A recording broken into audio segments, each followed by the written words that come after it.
आता या शेतकऱ्यांची जमीन जप्त होणार। सरकारने लोकांच्या मालमत्तेवर लागू केले 10 कडक नियम। केंद्र सरकारकडून ही सगळ्यात मोठी बातमी आता समोर आली आहे। आता जर तुमची शेतजमीन असेल, तुमचं दुकान असेल किंवा तुमचं स्वतःचं घर असेल, तुम्ही शेतकरी असाल तर अशा सगळ्या प्रॉपर्टीवर 10 नवे नियम आता लागू झाले आहेत। आता जी लोक हे नियम पाळणार नाही त्यांची सगळी संपत्ती सरकार जमा होणार आहे। सरकार संपत्ती जप्त करून घेणार। हे लोक जे नियम पाळणार नाहीत ते जर शेतकरी असतील तर त्यांची शेती जप्त होणार, त्यांचं घर असेल तर घर जमा करून घेतलं जाणार। इतर सगळ्या मालमत्ता आता जप्त करण्याचा अधिकार सरकारला देण्यात आला आहे। आता तुमची कोणतीही स्थावर मालमत्ता म्हणजे स्वतःचं घर, एखादं फ्लॅट, एखादं दुकान, जमीन किंवा शेतजमीन असेल तर अशा सगळ्या प्रकारच्या प्रॉपर्टीवर 10 नवे नियम लागू केलेत। आता नियम न पाळणाऱ्या लोकांची संपत्ती सरकार जमा होणार। केंद्र सरकारने सगळ्या प्रकारच्या प्रॉपर्टीवर लागू केले 10 नियम ते जाणून घेणं प्रत्येकाला जरुरीचं आहे। आता पहा, यातले पहिले जे 8 नियम आहेत ते सर्वसामान्य लोकांच्या बाजूने आहेत। म्हणजे 8 नियम सगळ्यांचा फायदा करण्यासाठी बनवलेत, पण यातला 9वा आणि 10व्या नंबरचा जो नियम आहे तो सगळ्यात भयानक आहे।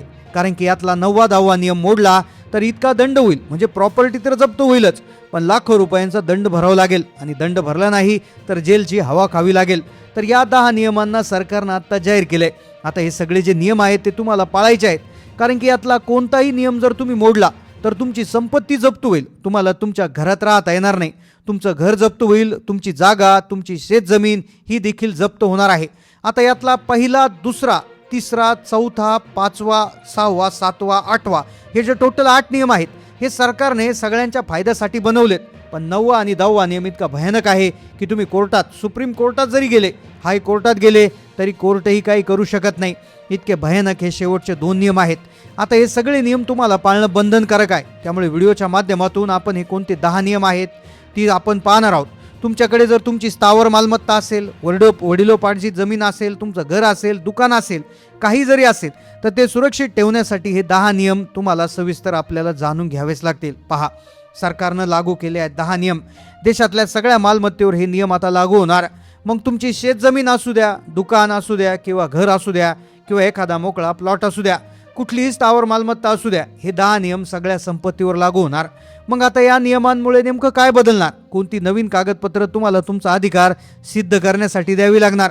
चला तर जाणून घेऊया संपूर्ण सगळी माहिती। पहा, महाराष्ट्रासहित इतर सर्व राज्यामध्ये सरकारने प्रॉपर्टीवर 10 नियम लागू केले, ज्यातले 8 नियम हे आपल्या सगळ्यांच्या फायद्यासाठी आहे, ज्यामधून कुठलाही त्रास होणार नाही, उलट तुमचा त्रास कमी होणार, उलट तुमचा फायदा होणार। पण यातला 9 नंबरचा नियम अतिशय भयानक आहे, तर 10 नंबरचा नियम हा महाभयंकर आहे। कारण की 10 नंबरचा नियम जर तुम्ही मोडला तर तुम्हाला तुमच्या घरात राहता येणार नाही।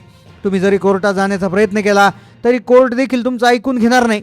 इतका भयानक हा 10 नंबरचा नियम आहे। आता पहा, जर तुम्हाला तुमची जमीन वाचवायची असेल, तुमची जमीन जप्त होऊ द्यायची नसेल, लाखोचा दंड भरायचा नसेल तर हे सगळे नियम ऐकल्याशिवाय व्हिडिओ बंद करू नका।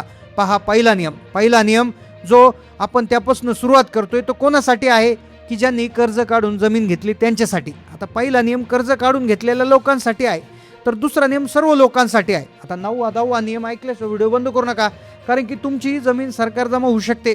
आता पहिल्या नियमाची माहिती घेऊयात। कर्ज काढून ज्या लोकांनी जमीन घेतली, कर्ज काढून फ्लॅट घेतलाय, प्लॉट घेतलाय, शेती घेतली आहे, तर अशा लोकांसाठी पहिला नियम। आता काय होतं, बऱ्याच वेळा लोक काय करतात, कर्ज काढतात, एखादी वस्तू त्याला तारण म्हणून द्यायची, गहाण ठेवायची असते। अशा वेळी गहाण ठेवण्यासाठी लोक घर, प्लॉट किंवा शेतजमीन गहाण ठेवतात। पण पहा, आता जर ती व्यक्ती कर्ज फेडू शकत नसेल तर ती तारण ठेवलेली वस्तू जप्ती आणली जाते। कर्ज वाढत वाढत जातं, मग त्यावेळेस तारण ठेवलेली शेती, घर किंवा काही असेल तर ते बँकेकडचं तुमचं जर फेडलं गेलं नाही तर ती वस्तू जप्त होते। आता जप्त केलेलं घर, शेती, दुकान, कोणतीही जी प्रॉपर्टी आहे तर ती प्रॉपर्टी बँकेकडून विकायला काढली जाते, तिचा लिलाव होतो। आता मग जर तुम्ही कर्ज काढला असेल किंवा कर्ज काढायचा विचार करत असाल तर ही माहिती, पहिला नियम तुमच्यासाठी जाणून घेणं गरजेचं आहे। आता पूर्वी काय व्हायचं, जी प्रॉपर्टी कर्जामध्ये असलेली असायची, ती मॉर्गेज ठेवलेली असायची, तर तिचा लिलाव ऑफलाईन पद्धतीनं व्हायचा। हा कुठे झाला कळत नसायचं, पण आता सरकारने याच्यावर एक वेगळी वेबसाईट तयार केली, ज्याचं नाव बँकनेट दिलेलं आहे। बँकनेट पोर्टल लॉन्च केलं आहे। बँकनेट नावाची वेबसाईट तयार झालेली आहे। या वेबसाईटवर देशातून कुठलाही नागरिक तुमची जमीन खरेदी करू शकतात। ते त्या वेबसाईटवर जाऊन पाहू शकतात, कुठे कुठे लिलाव सुरू आहे ते बघू शकतात। सगळ्या लिलावाच्या प्रॉपर्टी ते दिसणार आहे। म्हणजे ज्यांना विकायची आहे आणि ज्यांना घ्यायची आहे त्यांच्यासाठी एक प्रकारचं एक पोर्टल तयार झालंय। आता याचा फायदा कसा होणार? याचा फायदा घेणाऱ्याला होणार, पण ज्यांनी कर्ज काढलंय त्यांचं नुकसान होऊ शकतं, कारण की पूर्वी ती जमीन विकली जात नसायची, त्यामुळे बँका कर्जामध्ये सूट देऊन टाकायच्या आणि कर्ज OTS करून टाकायच्या. पण आता तसं होणार नाही. आता जागा तातडीनं विकल्या जाणार. आता दुसरा नियम हा झाला कर्जाच्या प्रॉपर्टीसाठी. दुसरा नियम दिलासादायक आहे, म्हणजे शेतकऱ्यांसाठी किंवा सर्वसामान्य माणसासाठी याचा फायदा होणार. आता ग्रामीण भागामध्ये काय झालंय, शेतीमुळे वाद होत आहेत आणि हे वाद मिटवण्यासाठी प्रधानमंत्री स्वामित्व योजना सुरू करण्यात आली. याच्या अंतर्गत ड्रोन सर्वे केले जाणार. विशेष प्रकारचे ड्रोन हे शेतीच्या वरती फिरवले जाणार, त्यामुळे वाटण्या प्रॉपर होणार, रेकॉर्ड तयार होणार. 2026 पर्यंत शेतकऱ्यांचं रेकॉर्ड आता सरकार जमा होणार आहे. 2 कोटीपेक्षा जास्त भारतीयांना संपत्तीचं स्वामित्व कार्ड मिळणार.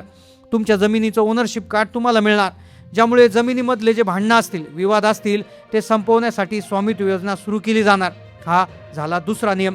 आता तिसरा नियम जो आहे तो आणखी जास्त फायद्याचा आहे.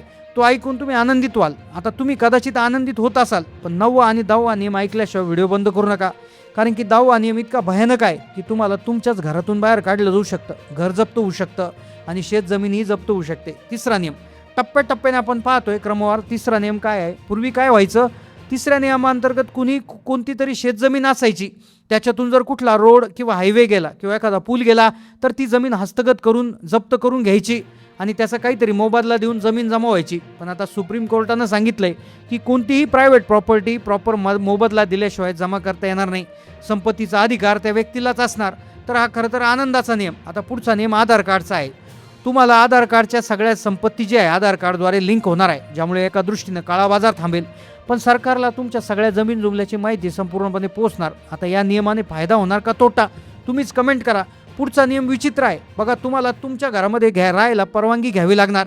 दिल्ली हायकोर्टाने ही माहिती दिली, ज्यामध्ये आई वडील आता मुलांना घरातून बाहेर काढू शकतात. मुलांनी जर आई वडिलांना सांभाळलं नाही, ते घर जर स्वकष्टार्जित कमाईतून बांधलं असेल, तर आई वडील मुलांना बाहेर काढू शकतात. आता त्यांना अधिकार दिला आहे.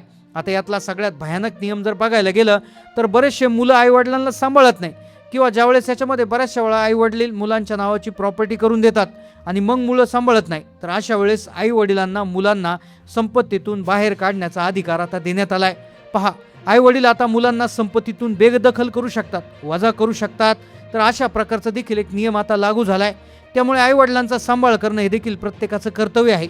त्याच कर्तव्याला अनुसरून सरकारनं अधिकार आता वयोवृद्ध आई वडिलांना दिलाय. म्हणजे भले मुला मुलींच्या नावावर जरी जमीन केलेली असेल तरी देखील ती जमीन पुन्हा वापस घेण्यासाठी एक तरतूद आता वृद्ध आईवडिलांनी सरकारला करून दिली आहे. आता हाच एक नियम आहे की ज्याबद्दल सरकारने एक नियमावली देखील जाहीर केलेली आहे. आता दिल्लीमध्ये एका केसच्या निकालासंदर्भात ही माहिती कोर्टाने दिली. आता आई वडिलांना विशेष अधिकार प्राप्त झाला, ज्यायोगे आता मुला मुलींना देखील ते त्यांच्या संपत्तीतून बेदखल करू शकतात, असा अधिकार त्यांना देण्यात आलेला आहे. आता या नियमांतर्गत जर आई वडिलांना न सांभाळणारे मुलं मुली असतील तर त्यांना त्या नागरिकांना अधिकार देण्यात आला आहे की ते त्यांना त्यांच्या कमाईतून बाजूला काढू शकतात. तर ही होती माहिती. कशी वाटली माहिती नक्की कमेंट करून कळवा. चॅनलला नवीन असं सबस्क्राईब करा. धन्यवाद.